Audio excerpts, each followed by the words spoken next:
Day 3 of SEC Media Days here in Dallas, Texas. 4 more coaches speak today. Alabama's Kalen DeBoer, Mississippi State's Jeff Levy, Florida's Billy Napier, and, of course, Texas's Steve Sarkisian. Folks, I am Chris Phillips. I'm joined by Dave Shumate, Cole Thompson as well, who have, again, been breaking this thing down all day. Really excited. We are going to recap and talk the day that was, the top takeaways that we had from Day 3 of SEC Media Days in Dallas. Guys, first things first, make sure you like, subscribe, turn notifications. Check us out via podcast wherever you get podcasts. Of course, you can also find us via all social media platforms as well as our website, secunfiltered.com. And check out our friends over at MyBookie. They're helping sponsor this trip to Dallas. MyBookie.ag, promo code SECU to get your special welcome offer on your first deposit. Again, MyBookie.ag, promo code SECU to get that welcome offer today. Like I mentioned, guys, a jam-packed day here in Dallas, Texas, Day 3. I am Chris Phillips, joined by Dave Shumate, Cole Thompson. Fellas, how are we feeling here on this hump day? Feeling good. I mean, I already asked you what lunch was. It sounded pretty good to you. Me and Cole been kicking it all day, going about 20, 25 minutes plus. The food's been exceptional, boys. Listen, the food's been exceptional. Spreads have been phenomenal. Last night we had Texas Italian, which it wasn't the best Italian food I ever had, but it was solid. And listen, it was free and open bar, so can't complain about that either. So it's been solid. So you're the fellow Texan here. Are we not known for any Italian places in Dallas? We don't put beans in chili. I'm just going to continue to go on he's just going to continue to die on that hill. What are you doing, Dave? Come on, man. Listen, there's sick people out there. We're sickos for college football. I'm not sick to ruin my stomach and my internal intake like that.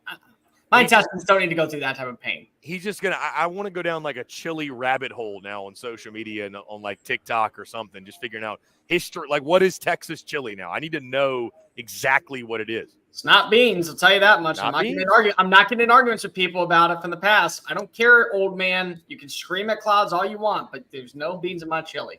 So I don't really care about Italian food. Listen, can we just all agree that today was a day that whether or not we were prepared for the fireworks as much as we thought yesterday, I felt pretty damn good about the coaches that came and spoke today. All 4. Today was a day where he started out really hot. We kind of got lulled to sleep a little bit, all due respect. We'll get to that in a second. And then we finished on a real high note. I'll say that. So without further ado, guys, let's go ahead and dive into it because, again, 4 great coaches spoke today. Tons of great players. We had a bunch of great sound bites, whether it be from coaches, players, even Greg Sankey himself, who was sitting literally 5 feet from me just a couple minutes ago. Kalen DeBoer. You know, guys, what's interesting coming into today, and, of course, we're going in order of the coaches that spoke. What's interesting about today is in year past, when it was Alabama Day, it was Alabama Day. It didn't matter who else was speaking, what else was going on, and it was always Nick Saban, but it was labeled Alabama Day at SEC Media Days. Weird enough, I came in today, not that Alabama was the footnote, but it was Texas Day in my mind. Like, it was Sark Day. That was my mindset. And when I got here, I almost had to, remind myself, and I was reminded by the Alabama fan waiting on me at the bottom of the stairs there. But, oh, yeah, by the way, the Crimson Tide are in town. And sure enough, we're reminded very quickly, walk in, Kalen DeBoer is swarmed by media. Guys, we'll go ahead and jump into it. I mean, your thoughts. His first SEC Media Days, that was as big a storyline as any coming into this week. I think DeBoer is a guy, the thing I like most about him. And I think if Alabama fans, here's where things will get sticky. If you come into this with the expectations that he's going to be the GOAT 2.0, that he's going to meet the expectations and the standard Nick Saban set, you're setting yourself up for failure. But the good news about DeBoer is this, guys. He's comfortable in his own skin. He believes in what he does. He has great reason to, right? I mean, he's coached in 116 games, and he's won 104 of them. Like, what he does works. And when he was asked that question, a media member asked him, were you advised against taking this job? Because you never want to be the guy that fills in for the legend. You never want to be that guy to come after the GOAT. He said, football is football, guys. Coaching is coaching. Let's not overcomplicate this thing. That, to me, is a guy that is very secure in what he does, in his systems, in who he is as a person. He's comfortable in his own skin, and I think that's going to lead to very big things. Again, all hinges on, can Alabama fans stick around and not blow things up? If there are some growing pains here and there. So I took away, guys, I loved what I heard from DeBoer. I think Bama's going to be really good. I think he crushed it. You guys' thoughts? Yeah, I'm with you. When me and Cole did the initial reaction on Kalen DeBoer, the leadoff man for today, the word that came to my mind for me at least was genuine. And I'd met Kalen DeBoer one time when his first year at Washington. And again, I don't know him from Adam, but it's one of those things. It's like you do feel like you're talking to someone who's a real genuine person. It's not somebody that goes up on a stage, is nice, and he's going to go talk crap about a media member. I feel like you're getting who you're getting. Real genuine guy. He's not going to be – I don't think he's going to be this guy that's going to go off in the local media like Nick Saban would sometimes. I feel like that was a little bit of – if you could put a chink in Nick Saban's armor, it'd be a little bit of he would go off in the local media at times a little bit would be an unnecessary. I don't think you're going to get the cut-ups, the quotes that people are used to getting from Kalen DeBoer. I just don't really think – that is him. But yeah, I was impressed with him. Like you mentioned, Chris, you went about saying his wins. I mean, what do you have? He has 12 career losses as a head coach. And then the guy's a winner. I tweeted about it, say winners win. And there's a lot of winners out there. I think all kind of the questions people have kind of targeted towards three primary guys in our league, Kalen DeBoer, Brent Venables, and Steve Sarkisian. I think all three of those guys are winners. Winners win. I think from an expectation standpoint, me and Cole talked about it in the reaction video.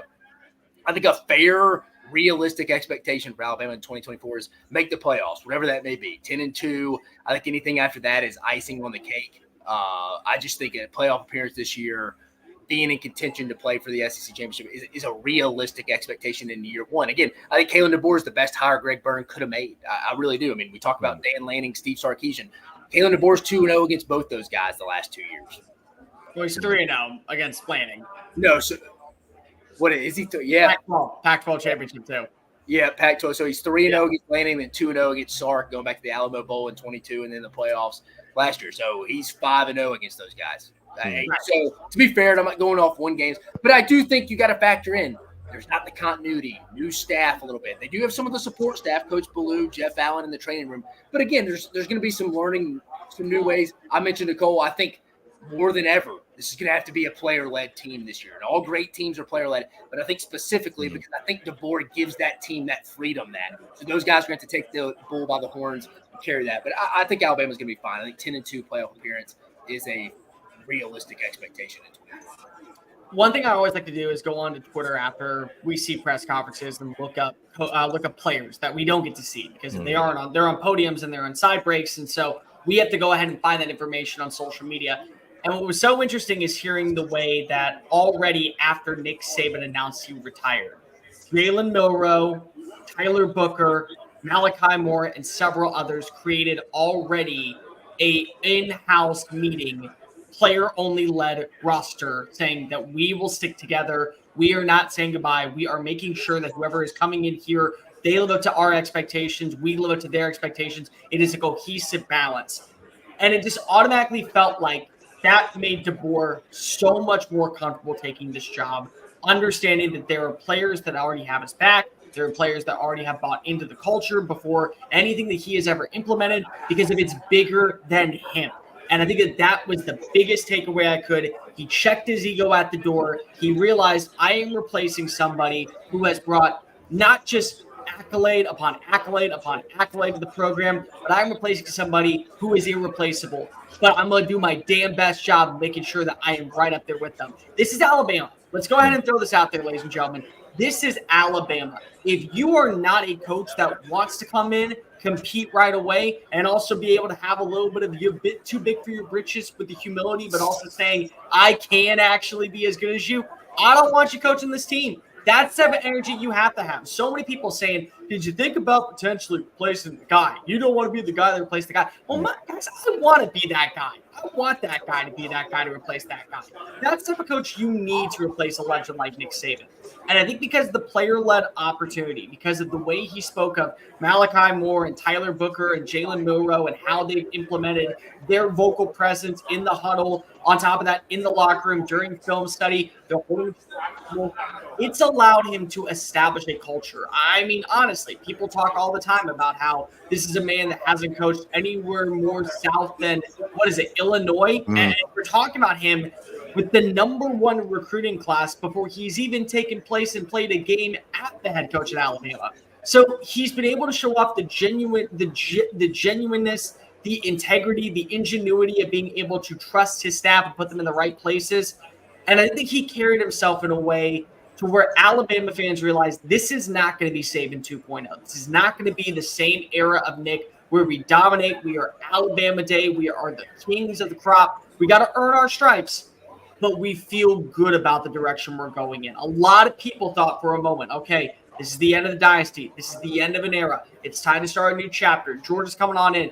And here's Alabama knocking on the door saying, all we got to do is just show it on the field. Hey, we're right back in this mix. Like, it's going to be so funny when we go to, November, and it's like, who's that dark horse? And everyone's like, oh, well, it's Alabama. They just took off the mask and said, oh, we were pretending to be Vanderbilt. We're never going away. We're always in the mix. Oh, what a luxury for Kalen DeBoer, too, that you – Go ahead. Yeah, go ahead, Dave. No, I was going to say, I just think to be fair to Kalen DeBoer, too, I don't think anybody's going to go do what Nick Saban did in Georgia, Florida, Texas, wherever it is. Nobody's dumb to think. Yeah. No one's going on that. It'd be dumb to expect that for sure. I was just going to say what a luxury for Kalen DeBoer that, you take over a program with such high expectations. But, Lane Kiffin's been talking about rat poison all offseason. I mean, the motivation they have, because it's like you have these high expectations, of course, internally, but everybody externally is doubting you. I mean, for the most part, there's plenty out there that they can use. There's a lot of stuff. To the fire. Yeah. There's a lot of stuff they can use as fuel to the fire. And when you combine that with a roster that's still one of the best in college football, I mean, listen, they've got holes. Secondary is going to be they could have multiple freshmen playing in the secondary. We were talking about that last night. So, I mean, it's going to be a work in progress. But, you give that talented of a roster and that good of a coach all that fuel and that fire, I think you can get a really good result. So I'd agree. I think that the biggest thing also that you got to look at right now is that you have it being player-led, but it's allowed him to be able to establish an identity. And I think that's a very big thing. You want to establish that identity quick, the way that you've heard people talk about. By the way, Tyler Broker has been the highlight of the day, calling out Nick Saban for saying that don't listen to people who live in their mom's basement. I love that quote. There are so many people who are saying, how dare he say that about Nick? You don't think that Nick right there is actually feeding into the rat poison? Like, come on, ladies and gentlemen. Like, what are we doing here? Like, Nick would probably be laughing his ass off if he heard it said. Well, and Nick literally responded to that and said what he didn't realize is, Nick admitted, he's like, I liked it when we weren't picked to be in the SEC championship. He said, in my mind, I never picked Bama to be in the SEC championship. Just because, again, when you're these high performers like Nick Saban, like Michael Jordan. I mean, who hasn't heard the Michael Jordan story where he essentially made up that his opponent said something about him and used that as fuel? Like, so that's what Saban was doing. Like, how do you keep that edge? He's literally like the whole Kirby Smart thing of people were doubting us, picking us to go 7-5. Like, bro, literally nobody ever said that. I mean, I've heard stories, bro, of they'll get assistants or people, staffers, to serve as like fake journalists to write fake articles picking Georgia to go 7-5. Like just to have it out there, the bulletin board material to say, hey, look, people are doubting us. So, I mean, to the point. It's I mean, Russian propaganda out there, man. Right. Saban's got that. DeBoer's got that. These guys, they know. And again, to your point, Dave, like you don't lose. You don't go 104-12 if you don't know how to keep your team motivated and fire your team up and keep a chip on their shoulder. Guys, let's move into Jeff Lebby, Mississippi State. Listen, everyone around me expects Mississippi State to blow up with Jeff Lebby at the helm. Everybody around me. Dimitri, Cole, you, Dave, you. I haven't met – I don't think I've met or talked to anyone that's been like, you know what? You know who's on an upward trajectory, who's really going to work out that nobody's talking about? That Jeff Lebby in Starkville. They're going to take off like a rocket ship. I haven't heard that. Did he say anything today in you guys' mind to change that? And I'll be totally honest, and I'll admit this. And State folks, I got nothing but love for you. We interact with them all the time on social media. I felt like Jeff Lebby damn near put me to sleep, man. I ain't going to lie to you. I just – there was nothing really – and I understand I'm not expecting to go up there and do jumping jacks and rah-rah and get me all fired up, ready to run through a brick wall. But there have been coaches that have done that this week. Jeff Lebby was not one of them. So it very well may work, but we could work on bringing some energy to the podium, Coach. Did y'all feel the same thoughts? Was there anything he maybe said to change anything, reaffirm anything?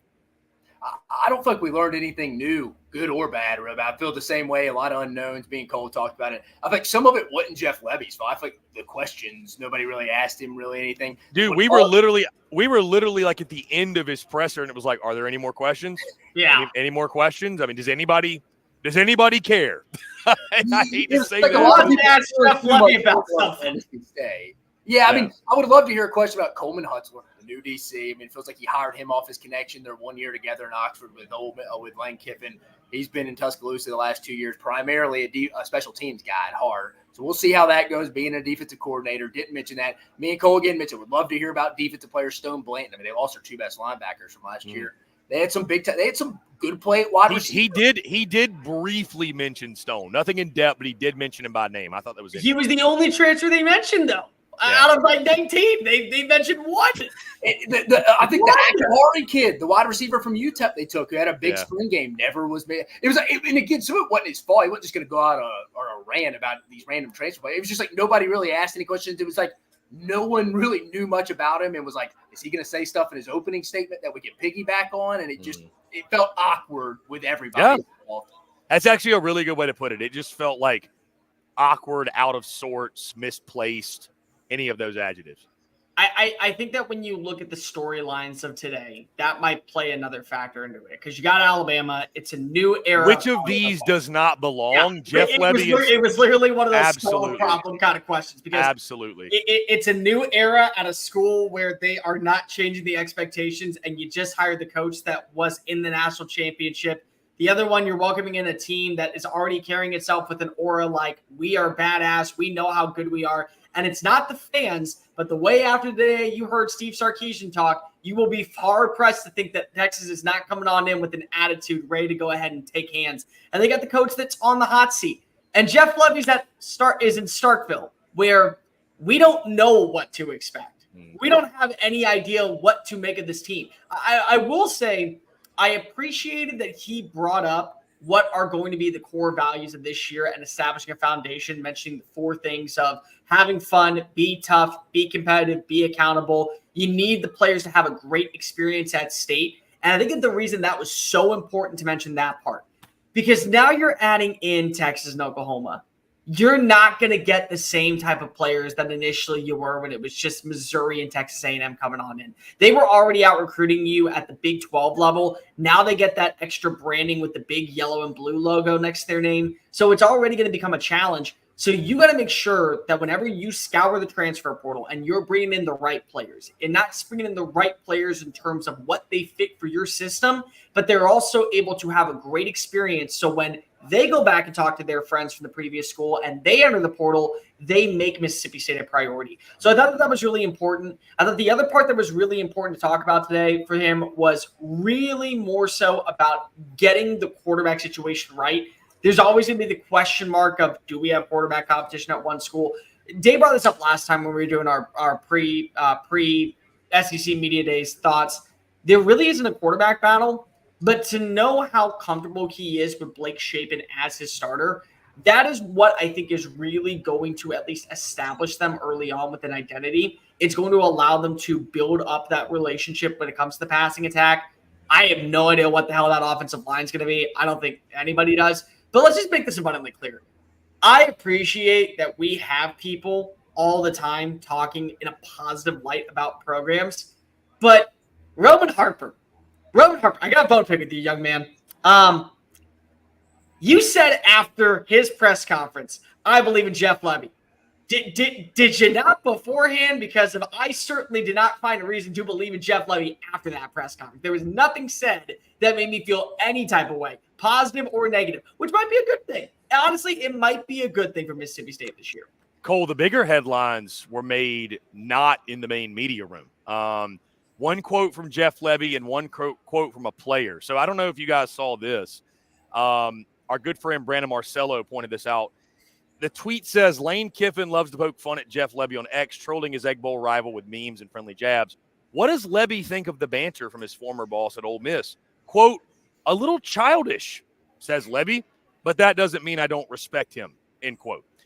The other quote today, we had a lot of it was like some Egg Bowl. And what's interesting, Ole Miss said nothing. Like Lane Kiffin, Ole Miss, they had nothing to say about Egg. I don't know if they were asked about Egg Bowl. They had nothing to say about the Egg Bowl. So you had that comment from Jeff Lebby. Then earlier in the day, as I looked for the quote here, Mississippi State's John Lewis, a linebacker for the Bulldogs, was asked about the "we run the SIP" narrative that Ole Miss has. He said, quote, "This is our state. Everybody knows that. We run the SIP because we run Mississippi. We've been saying it. They're just following us, so it's okay. They literally want to be us." Guys, does Mississippi State run the state of Mississippi? No. University of Ole Miss is the University of Mississippi, and they have more money. They have bigger donors, the big FedEx guys, the biggest donor. No, I said. What do we think about the confidence there coming from John Lewis? I said that to a group of Mississippi State buddies today, and no comment. So that kind of should tell. No comment. You got to back up your guy in that scenario. You have to.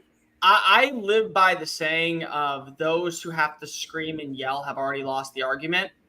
That was losing the argument. Literally making that statement. Literally making any statement whatsoever.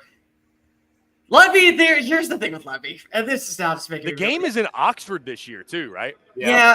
Here's the thing that's making me really sad. Levy's saying that. I respect him. Now I miss Mike Leach. Because Mike at least made it fun. Mike embraced it. You want to know who would have embraced it? I'm just going to say his name. John Summerall would have embraced it. He would have understood it. That's one of the more – if you can get – Lane, he's there on the Ole Miss side. When Hugh Freeze and Dan Mullen were both their respective schools there in the state, that was the most hated rivalry in the country. That was hated. Those two teams legitimately, the teams and fans legitimately wouldn't piss on each other if they were on fire. But they hated each other. This is fun hatred. And you know what? I can live with fun hatred on Twitter. I can do that. And Leach and Kiffin made it a little bit more like they were buddies. They were fine. They talked pregame and stuff like that. Now, I don't think Levy, he's called it childish. He's probably not going to get into the banter. But, from my standpoint, I think me and Cole talked about it a little bit. I think a realistic expectation for Mississippi State, win 5 games. I think that big game, non-conference game at Arizona State is critical. You have to win that. I think you have to win that. But if you can be exciting on offense with Blake Shapen, and I think they can because they have some weapons on the outside, and if you can win a conference game and just get to 5 wins, again, no losing season's ever a success. But I think that makes you feel good heading into 2025 if you're decked the maroon and white. My only thing to be said real fast is just establish a culture. Literally, at this point, I'm giving you a wash. Whatever. The press conference kind of put me to sleep. The comments that are being made right now are definitely not helping the case. I think that Levy might end up having the right pieces in play. Establish a culture that way. This time next year, we're talking about the names that you add in via the portal and on recruiting are promising enough that way you're going to be in that hunt. The way that we're talking about maybe Auburn this year, maybe the way that we've talked about in the past with Kentucky, maybe the way we talked about in the past with South Carolina. Or, you know what, Levy? Make all of us shut the hell up and pull a South Carolina, win 2 extra games, and go 7-6. Do that. And then I will really be quiet. Guys, let's move to Billy Napier.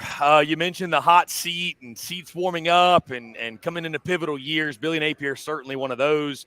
The schedule was talked about a lot, but I thought Napier presented a really strong front today. Guys, I talked about earlier in this week that I think the podium means different things for different coaches, right? There's some that don't have much to gain from it, some a little bit to gain, some a lot to gain. And a guy like Billy Napier, who's on the quote-unquote hot seat, what have you, feeling the pressure, I think there's a lot to gain in these types of settings. I think your demeanor absolutely matters, right?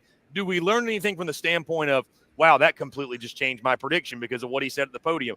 Not necessarily, but, guys, we're talking about 2 polar opposites here going from Jeff Lebby to Billy Napier. And I'm not saying Billy Napier said anything that was, like, earth-shattering, but I felt like, hey, that's a guy up there at that podium I'm believing in. I believe in that guy. He made me feel like it's going the right direction. He obviously mentioned year 3. This is our best football team. I know a lot of guys up there. How many guys, by the way, this week have said, we have more depth than we've ever had before? That's been like the most recycled quote of all. But he made me feel like, okay, you know what? Maybe this chatter that Florida's going to be a little bit better than we think. Maybe there's something really to that because he seems to believe it. Everybody in that building seems to believe it. You know, he mentioned Graham Mertz today, talked about him. Hey, why do I believe in him? Hey, he's a guy that threw 3 interceptions last year. He's efficient. That was the best thing ever for us that he came back. We know DJ Lagway's there, but Graham Mertz is our guy. Guys, your overall thoughts. I mean, again, he embraced that schedule head on, man. He did. That, you know what? We know we got a tough schedule. We don't care. It is what it is. I was impressed by Billy Napier today. Yeah, I think Billy Napier, he was the guy when we were previewing this, just kind of want to see if he echoed the same confidence as other people you've talked to that I've talked to on the support staff side of things. Like I said on our reaction, no other the 10 other 11 coaches with Billy Napier, but from some support I thought, Dave, really quickly, the other thing he said on the schedule, quote, some of these teams that we play aren't the same teams that they had last year, and we certainly aren't the same team that we had last year. I thought that was a really telling quote too. Yeah, but I think the confidence standpoint, they echo it. They're all Louisiana Lafayette guys. He brought majority of that staff. So they all kind of believe, which is awesome. They got a good culture. They believe in it. He talked about his support staff. He thought the new strength and conditioning coach was a massive addition. Like, you can tell, he almost called it an X factor and some wins this year.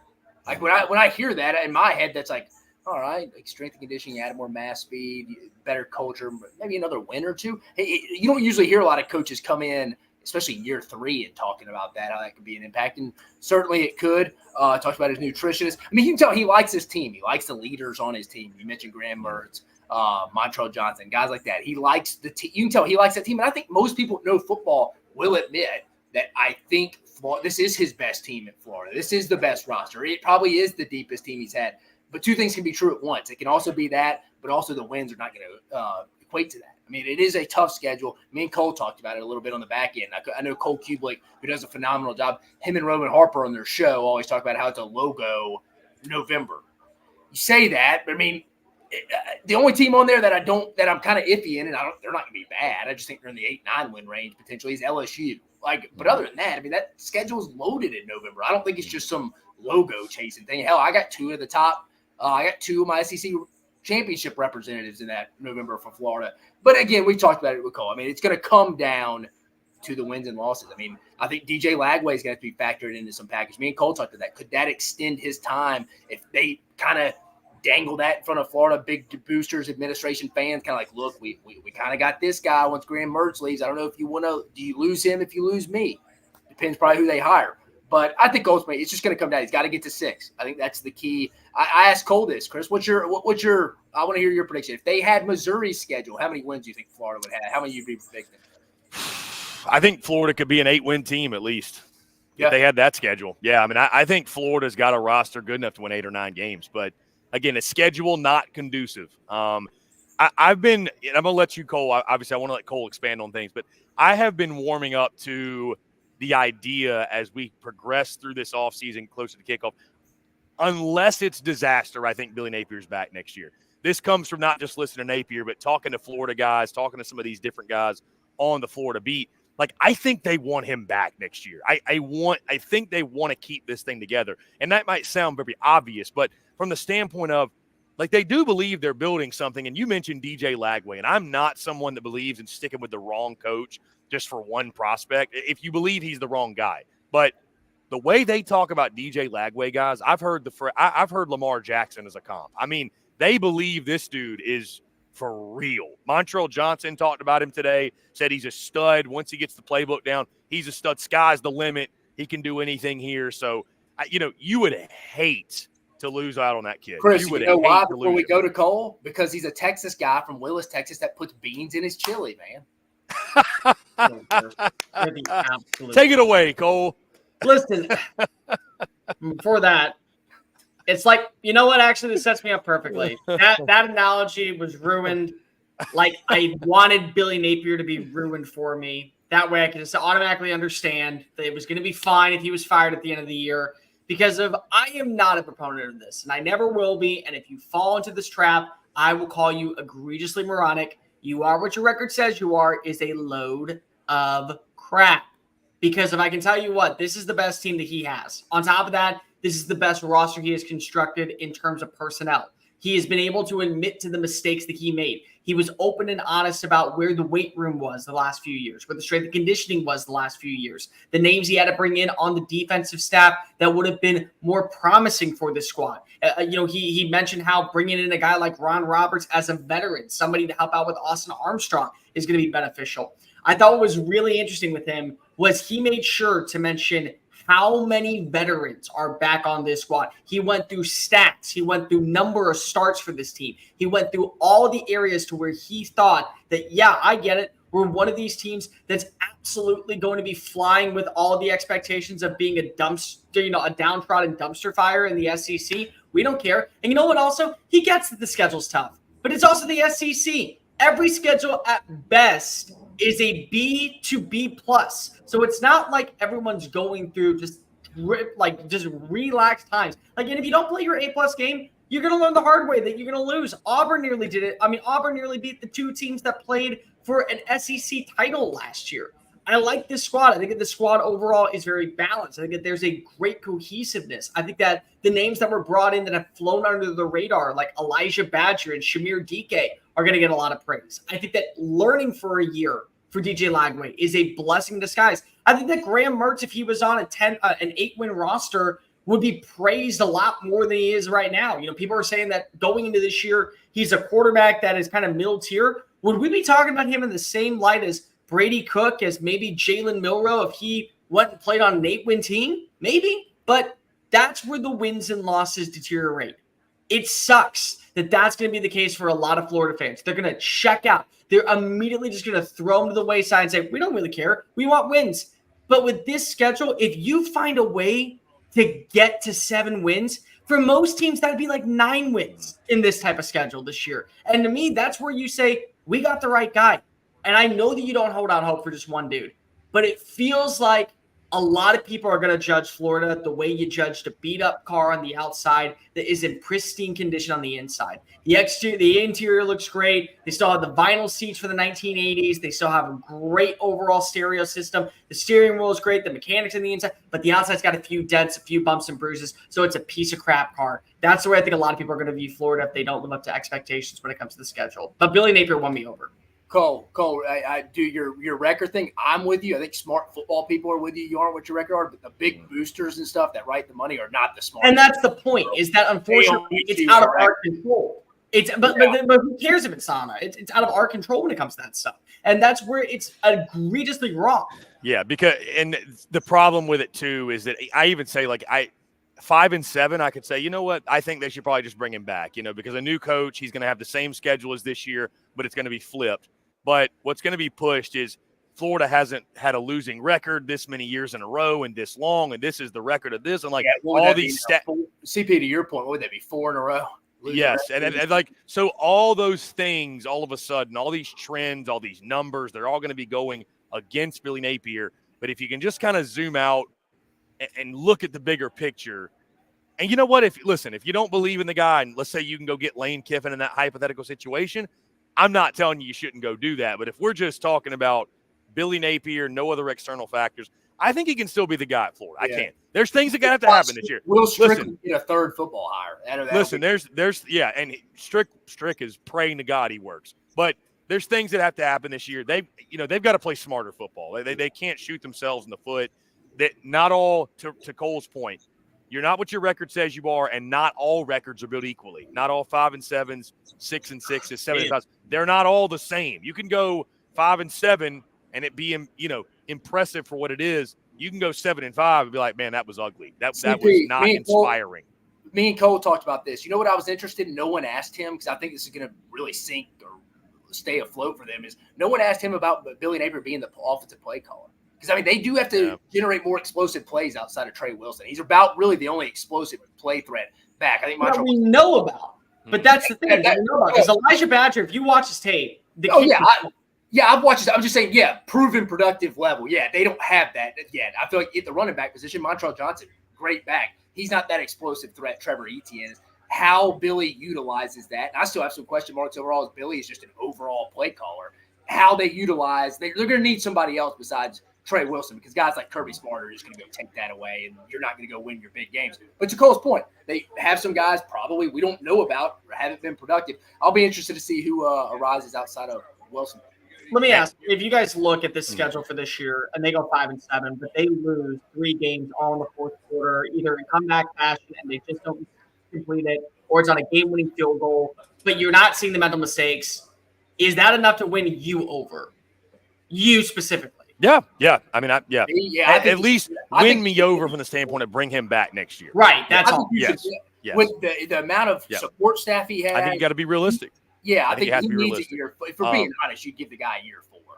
Yeah, you bring him a year 4. Also, Billy Napier, I wanted to highlight this. One of the best quotes today. He said, "Quote: It's not about the size of the gator in the fight; it's about the size of the fight in the gator." So there you go. He's still that one from Eli. I guess so. All right, guys. Final coach today. Did we save the best for last? Potentially, Steve Sarkisian and the Texas Longhorns. They arrived, took the podium. Guys, you could, being here in person, you could feel a shift in the energy. There was this aura around when Quinn Ewers and Sark all walk in.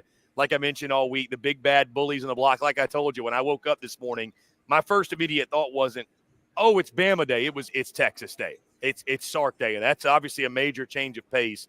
I loved what Cole said, and I know Cole's going to agree with me, and Dave, I'm sure you will as well. You know, I think Sark, he took 14 minutes in his opening statement. He was very, very thorough. I think he did a really, really good job of being complimentary of the SEC, but also coming into it with an extreme confidence of, listen, our standard's our standard, our culture's our culture, and what we do is good enough. Like he said, with all due respect to the SEC, our standard, our expectations to win championships. I don't care what conference we're in, our expectations to win the conference championship.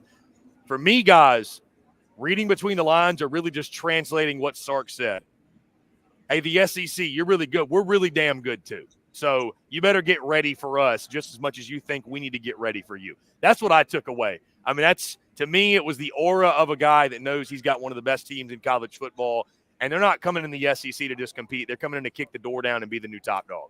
Yeah, I mean, I know the people that kind of want to discredit Sark are going to say he only has 10-win season as a head coach. But the 3 things stand out to me. I think people forget Sark is the only guy really in the entire league in the SEC that manages his day-to-day salary cap, like it touches it. Like a lot of those coaches don't really want to know because they don't want to go into these one-on-one interviews and lie to a kid, where Sark is the one actually dealing with it. So credit to him. Then you can tell by his comments, he's a true football guy. We all know that. I mean, Coach Saban's talking on the SEC Network, podium behind me, how big of a pain in the ass it is to prepare for them week to week. Whether you're spending time on stuff that they may not run, but you have to. You have to get your guys well acclimated to that. So that wastes a lot of time in your preparation. That's a big deal when you're really only prepping for your opponent Sunday through Tuesday. I think people forget that. They're not prepping Wednesday, Thursday, Friday. Stuff's already done. It's already implemented, installed.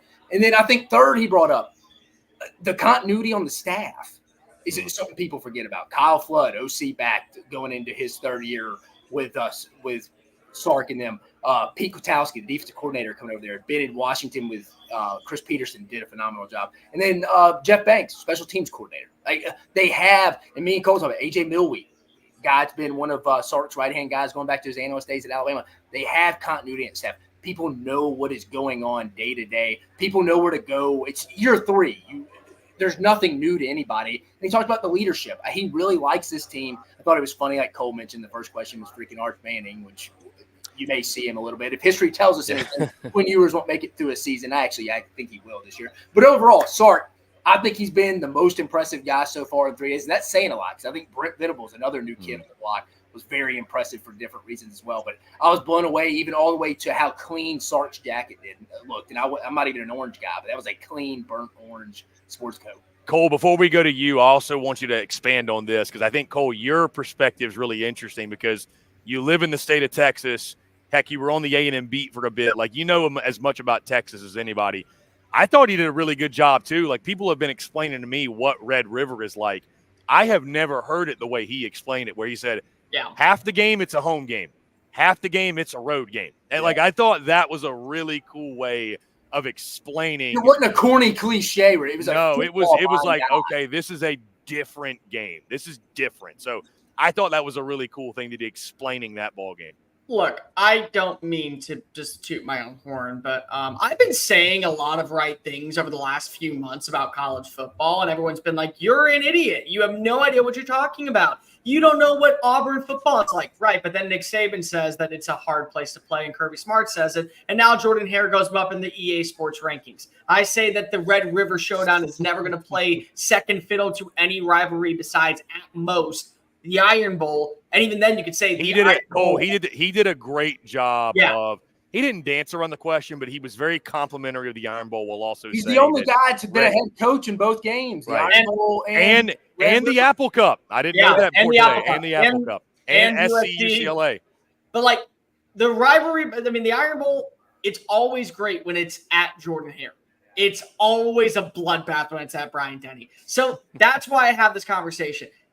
I say these things and people call me an idiot. Oh, your Texas bias is coming out. You're just a Texas no-nonsense piece of crap. No, I'm sorry. Sark's done both. He's seen it. And I can tell you right now that rivalry is not playing second fiddle. He brought in every analogy that you can imagine for people who have been to that game. It is an early morning. You're pulling into the parking lot. You can already get the wafting smell of corn dogs that are over a mile away. You get the sense of throw up from the night before that wasn't cleaned up by the carnies. You're able to start toasting and doing Tito shots at 7:45. You're starting to walk into the stadium. It is like a funeral procession, except there's a lot of people who are a little bit had one too many. It's actually an Irish funeral, and you're seeing your cousin for the first time that you want to kick his ass because of he owed you $50 and he never gave it back. But instead, he's wearing he's wearing the crimson and cream, and you're wearing the burnt orange, and you are running into that stadium.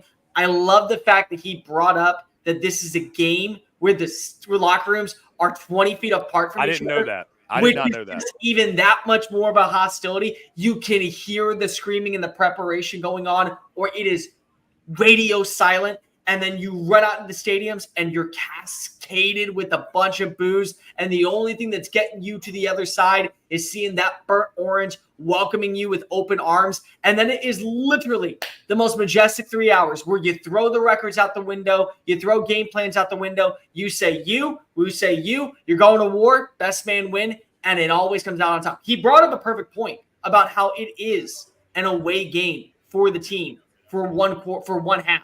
And it's the same for both.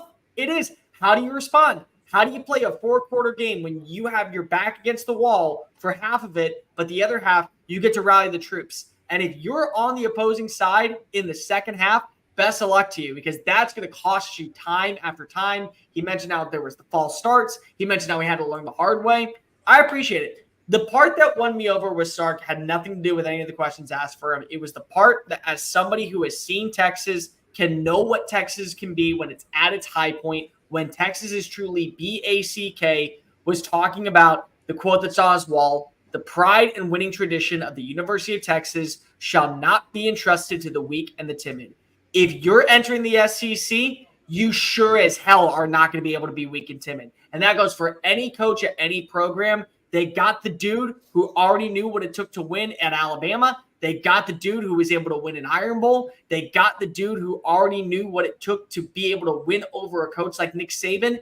And the last 2 years, he may have been lying.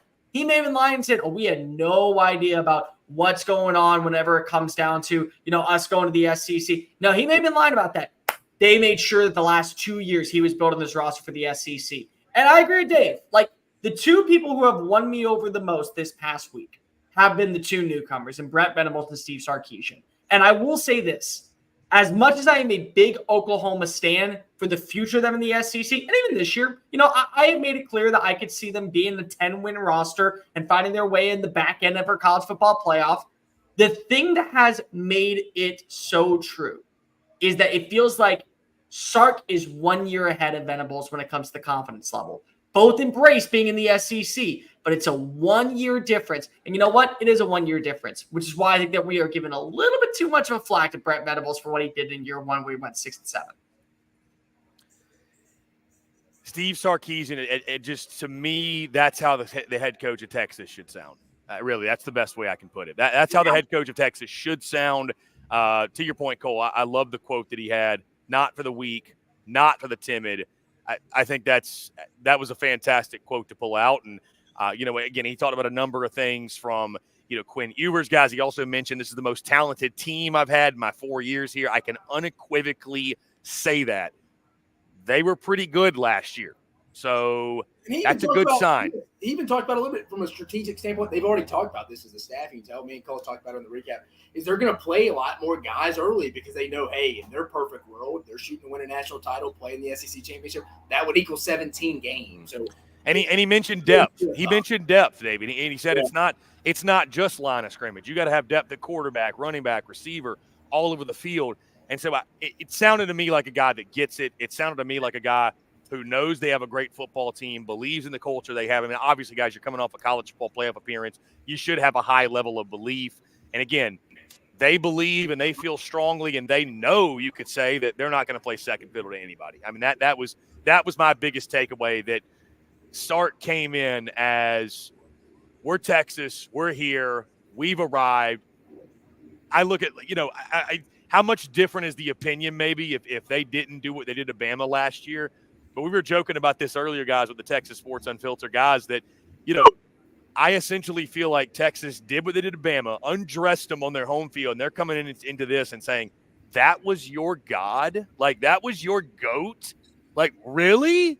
This SEC thing ain't nothing. Now, they might get humbled, but I think that's the kind of the vibe they're rolling in with, like extreme confidence. They should have confidence. I'm not going to deny that, because that still was a roster that lot to prove, but they should have that confidence. You got a lot to prove, but at the same time, you're freaking Texas. Yeah. Like, do you know how many people have been making you the butt of every joke as humanly possible for whenever somebody sees you win a big game? And sometimes it's not even your fault. I mean, Joe Tessitore against Notre Dame, that's on him. Nobody in Austin was screaming, oh, yeah, it's our time. We're ready to show. Nobody was doing that.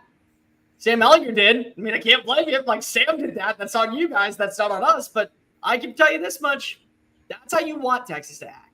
That's what you bring them in for. You bring in that version of the Longhorns, because that is what makes the conference that much better. That type of performance, that type of commentary, that type of persona, that's where we have to have it. You got to earn it. You got to earn it.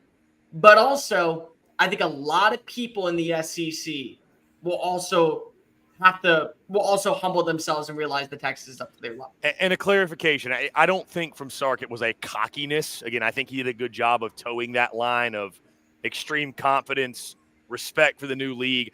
I'm just saying, if you take what he said and translate it, what we're saying, I think, is like internally how he was feeling. He did a good job of saying what he needed to say. Again, towing that line, but showing that extreme confidence. I don't think he went over the top, but if I'm a Texas fan, I love what I heard. I mean, I love it. And I will say real fast, there is that 1% of unbiasedly brash, bold Texas fans that are screaming, hooping, and hollering on social media. There is about 99% of other people that don't get on the internet as much that are saying, we know that we have got to earn our place in the SEC. It was a start last season to what we did. We feel confident going in, but we still know every Saturday we got to give our A+ performance, which is why whenever I heard that narrative about, oh, well, when you come in the SEC, you better bring your A game. No, they're prepping for it. And I can promise you this, Sark has gotten them mentally ready for that with the 5-7 finish. And I'm glad that he brought up 5-7 in Austin in the Big 12. It was a crappy year. Guys, that is DEFCON level 1 in Austin in the SEC. And they're not going to ever settle for that, ever.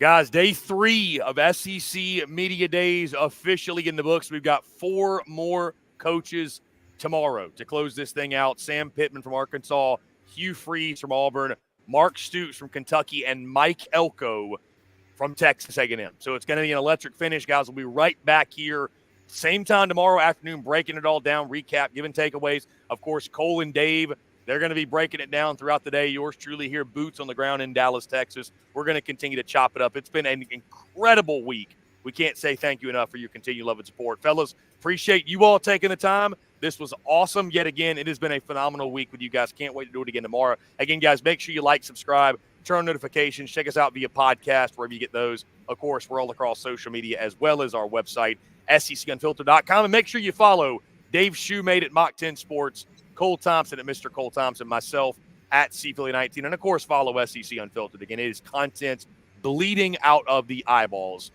from us. Again, appreciate you all tuning in. Thank you all so much. Have a great rest of your Wednesday, and we will talk to you all tomorrow.